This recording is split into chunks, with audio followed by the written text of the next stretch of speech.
YouTube, back at it again with another one, family. Today we doing curry shrimp, man. Stick around. Now as we kick this off, we have our 1 pound of shrimp that was peeled and deveined earlier. Please click the card in the top right hand corner of the video to redirect you to the video to show you how to do that, okay? So now we have 1 teaspoon of salt, 1 teaspoon of Grace fish seasoning, and also 1 teaspoon of Grace all-purpose seasoning. You just distribute these things as evenly as possible throughout the process.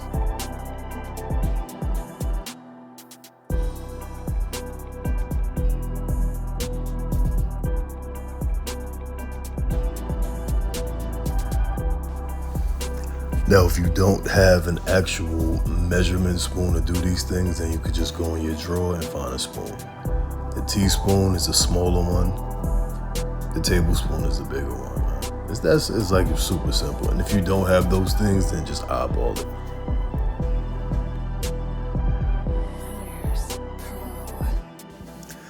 Now here we have about 2 to 3 sprigs of thyme. If you've been watching these videos, then you know thyme is one of my favorite herbs to use.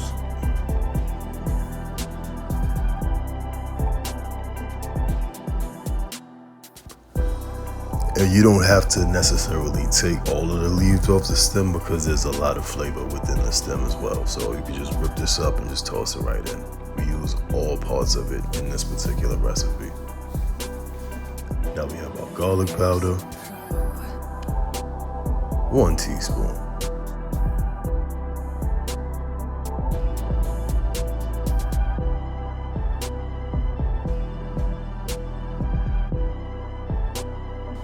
Now here comes the black pepper. Never mind, I'm not gonna do that. I might get flagged. But yeah, we have 1 teaspoon of black pepper. Do you guys see like a reoccurring theme here? 1 teaspoon of everything, right?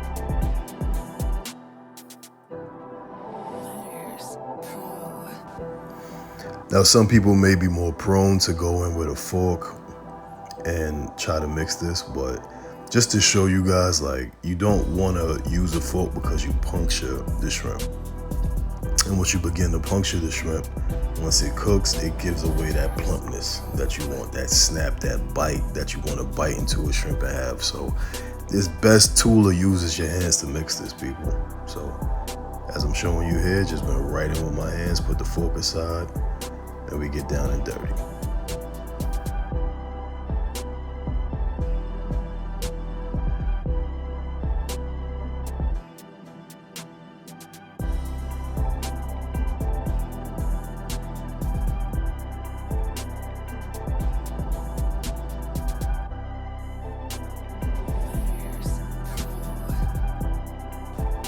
Now here we have our vegetables. We have scallion, yellow onion, ginger, garlic, and a yellow scotch bonnet, right?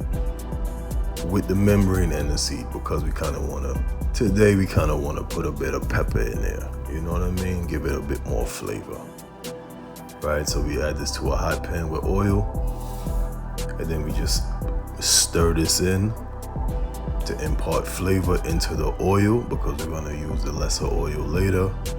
And we just want to cook these vegetables until they are soft.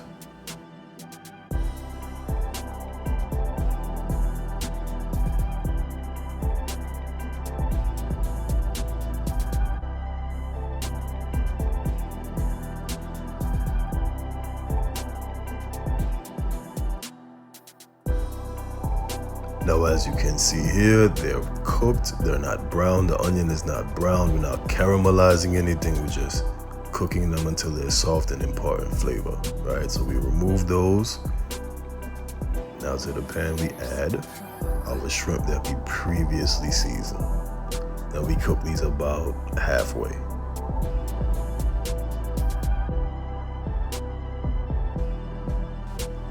And the oil that still retains the flavor of the garlic, the ginger, and everything is still cooking these shrimp, so it's very important.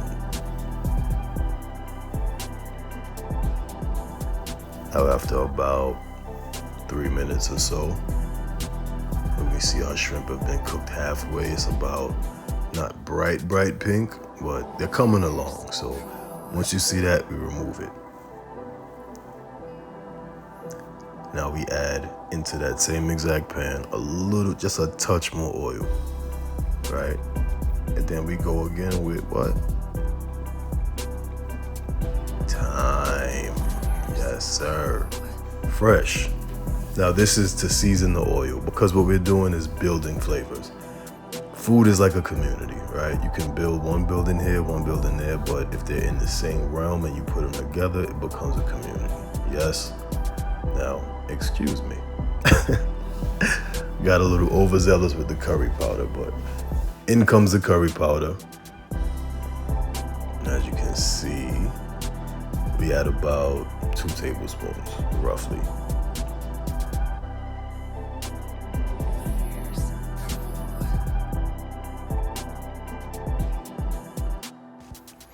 Now this process is called burning the curry. Really what you're doing is cooking out the rawness of it, right? You're bringing out the actual flavor of the curry. You're cooking. It's kind of like a roux in a sense. I'll show you guys how to make that later if you don't know. But today, this is how you burn curry. And I just added in, another flavor with the thyme, right? So we take our spoon and we just drag that thyme along just to make sure that it's all the way incorporated. And when you've reached the dark curry color that you desire, you add in your coconut milk, right? You might add half the can at first. And we also stir in just because we want to pick up all of those little bits that may have stuck to the pan. This is a non-stick pan, but if you don't have one, these things do happen. So you have your non-stick pan or your pan that's just a regular pan, and just get up those bits of flavor for later, man. We're just incorporating everything. Like I said, we're building. Right now, as you see, this comes to a boil after you add the other half of the can. You stir, just to always make sure we're picking up flavor from off the bottom that may have gotten stuck. This is very important. So as you look at your sauce, this is a bit thin, so we'll cook it for a few more minutes, maybe 3.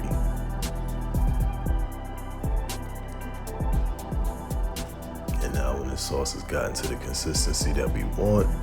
We add back in our shrimp and vegetables, and we're almost there, man. We're in the home stretch.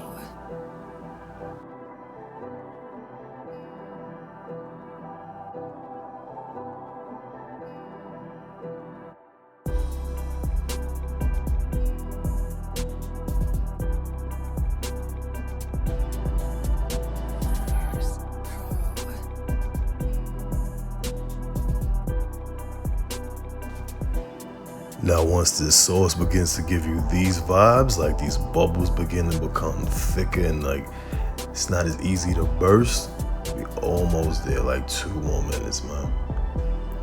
2 more.